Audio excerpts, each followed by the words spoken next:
వేయండి, కవర్లు కాగితాల నుంచి తీసివేయండి, కర్పూరం వేయండి, తుంచి వేయండి, ఏం కాదు తుంచి వేయండి. దక్షిణ వేస్తే అయ్యగాళ్ళకి ఎట్టు వస్తుంది తల్లి? ఏమయ్యా పురోహితుల వారు దక్షిణ దాంట్లో వేస్తారంటే మీ ఇష్టంగా, నేనేం చేయలేరు. తల్లులారా అయ్యగారికి మీ పురోహితులు మీ మంచి కోరుకుంటే ఆయనకి చూడయా కడతాననేమో, చూడయా అక్కడ కొడతా అంటారు ఖచ్చితంగా. వేయండి, నేనే ఏమని చెప్పిన బత్తీలు వేయండి, కర్పూరం వేయండి, ఇంటికి తీసుకుపోతావు స్వామి. అయ్యే మనకెందుకు అమ్మా, కడ్డీలు కర్పూరం గడ్డ వేసి కట్టండి. అమ్మా ఏమన్నా పొరపాటున ఒట్టి కొబ్బరి గిన్నె ఏమన్నా తెచ్చింటే దాంట్లో వేయండి. ఒట్టి కొబ్బరి గిన్నె వేసారా లక్షణంగా తామలు వేసుకుంటారు. ఏ స్వామి హోమాన్ని కూర్చోబెట్టి మీదే లేటు కానీ కూర్చోబెట్టింది అంతే.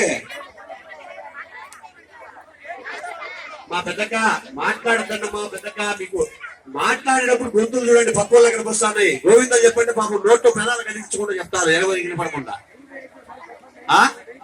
నెయ్యి పొట్ల వేయకూడదు, అదే చెప్పేది వినండి.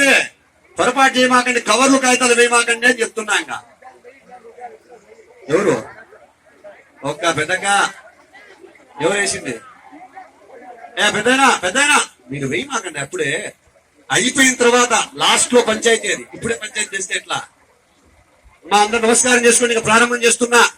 ఓం శ్రీ గురుభ్యో నమః. హరి ఓం తిరుమనిష్టాయ. వేయద్దండి అయ్యా,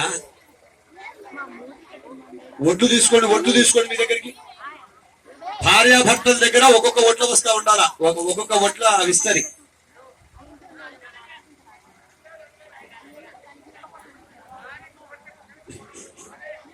అయ్యా రమణస్వామి మీ పురోహితం అది మీరు చెప్పాలయ్యా. మీరు జాగ్రత్తగా చూసుకోవాలని వాళ్ళకి అర్థమైందని చెప్పండి. విస్తర పెట్టండి, ఇంకొక విస్తర పెట్టండి వాళ్ళకి.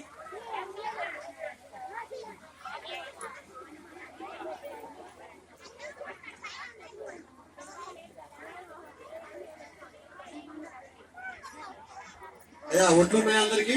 అమ్మా దాంట్లో పనులు ఇప్పుడు పక్కన పెట్టండి చెప్తా. ఒట్లు దగ్గర పెట్టుకోండి మీరందరూ.